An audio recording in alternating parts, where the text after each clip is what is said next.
नमस्कार।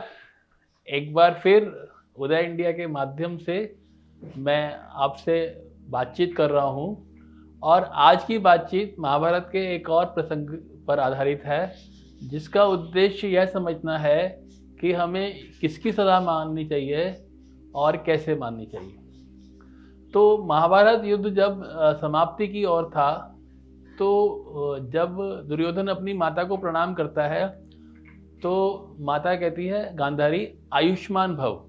दुर्योधन नाराज हो जाता है कि आप मुझे कभी विजयी भव नहीं कहते हो। तो माता कहती है कि भाई आप जो हैं धर्म के मार्ग पर नहीं है तो मैं कैसे कह सकती हूँ। लेकिन अंत में दुर्योधन अनुनय विनय करता है तो गांधारी कहती है, ठीक है, कल सुबह तुम बिना किसी वस्त्र के मेरे सामने आना तो मैं तुम्हें आशीर्वाद दूंगी। दुर्योधन यह जानकर चला जाता है। अगले दिन सुबह नहा धोकर दुर्योधन जो है वह बिल्कुल वस्त्रहीन अवस्था में माता की ओर जा रहा है। रास्ते में उसे कृष्ण मिल जाते हैं, तो वो उनको देखकर ठिठक जाता है। तो कृष्ण कहते हैं, अरे सुबह सुबह बिना वस्त्र कहाँ जा रहे हो? तो दुर्योधन कहता है, माता से मिलने जा रहा हूँ। तो कहते हैं, अरे माता के मिलने के लिए तुम इस अवस्था में जाओगे, माँ को कैसा लगेगा? तो कहता है, माँ की आज्ञा है। माँ तो भोली है, प्रेम करती है, तो वो ऐसे कह देती है, पर भाई तुम इतने बड़े हो गए, राजा हो, तुम्हें खुद भी तो कुछ अकल होनी चाहिए। इस तरह कृष्ण उसको जब कहते हैं तो कृष्ण की बात मानकर वह एक केले का पत्ता तोड़कर अपनी कमर के उस हिस्से में रख लेता है जिसे हम छुपाना चाहते हैं। अब उधर जब वह गांधारी के पास पहुंचता है तो गांधारी ने जीवन में विवाह के बाद से कभी भी दुनिया में कुछ देखा नहीं था और बहुत तपस्विनी सती स्त्री थी, तो उसके अंदर आशीर्वाद देने की अमोघ शक्ति थी। आप ये देखेंगे बाद में युद्ध के बाद वो कृष्ण को शाप भी देती है।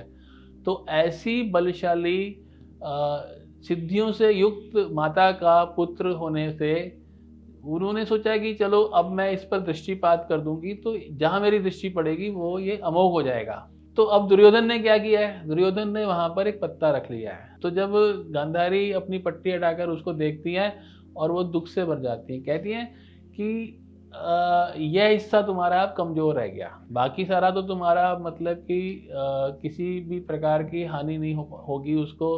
वो अविजय मतलब विजय उसको कोई नहीं कर सकता, वो स्थिति हो गई, लेकिन तुमने पत्ता रख लिया।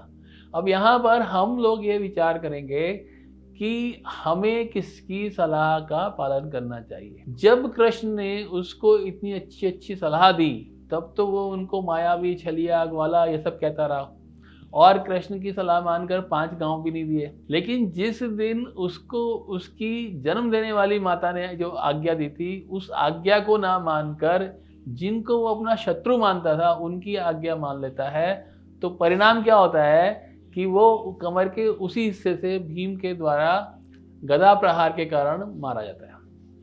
तो यहाँ पर आज जो इस कथा से हमें एक सूत्र लर्न करना है, वह यह लर्न करना है कि हम अपने हितैषी को तय करें और उनकी सलाह मानें।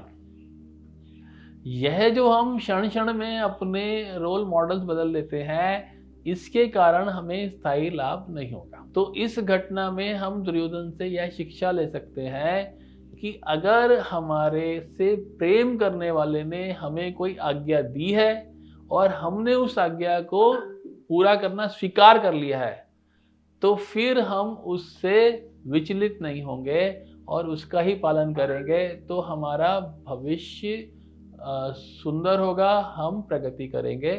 धन्यवाद।